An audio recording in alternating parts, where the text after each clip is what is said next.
Hey guys, summer is on its way, it won't be long and it'll be here, and garden rooms like this are becoming ever more popular. So one of the jobs that we get sent to us is, can you put power into my garden room, my office, my workshop, whatever it might be. So what I'm going to do is quickly, we've just finished this one and I'm just going to quickly run you through how we've done it.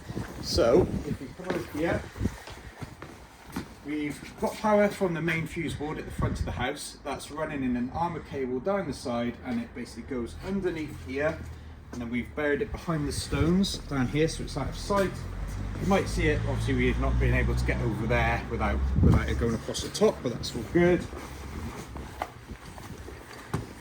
So it runs across the wall up to here and runs into this building. So these typically come either flat packed and you can install them yourselves, or you get a team and they will turn up and basically knock it all together and it all slots together nicely, and that's it.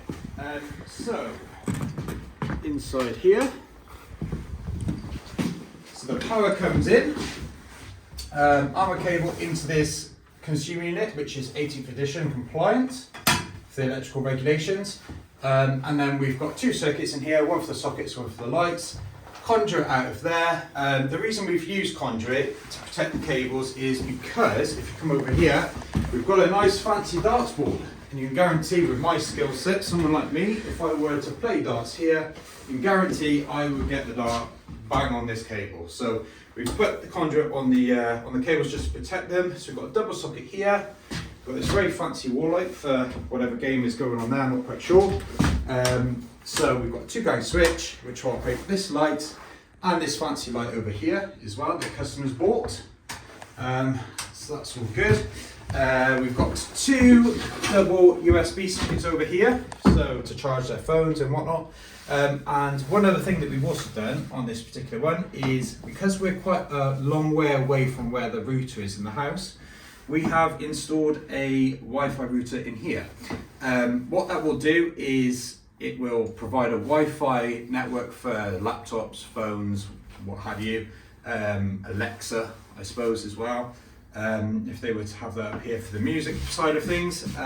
But also it can provide, because it's got spare ports on the back, it can also provide hardwired internet connections for smart TVs and stuff. We've actually set the router up so that it's got the same sign-in credentials as the one in the house, which means that when the customer comes in here, their devices will just seamlessly switch between the two, so they haven't got to sort of sign in again and all that sort of stuff. So yeah, that's what we've done on this one. So all of the conduit drops and everything, all the cable runs outside as much as we can, and they're all protected from fire as well, which is another consideration we need to make when we are wiring these sorts of places, any electrical systems now. So yeah, if you want something similar, get in touch. So our details will be below the video, or you can go onto our website as well. So yeah, all right.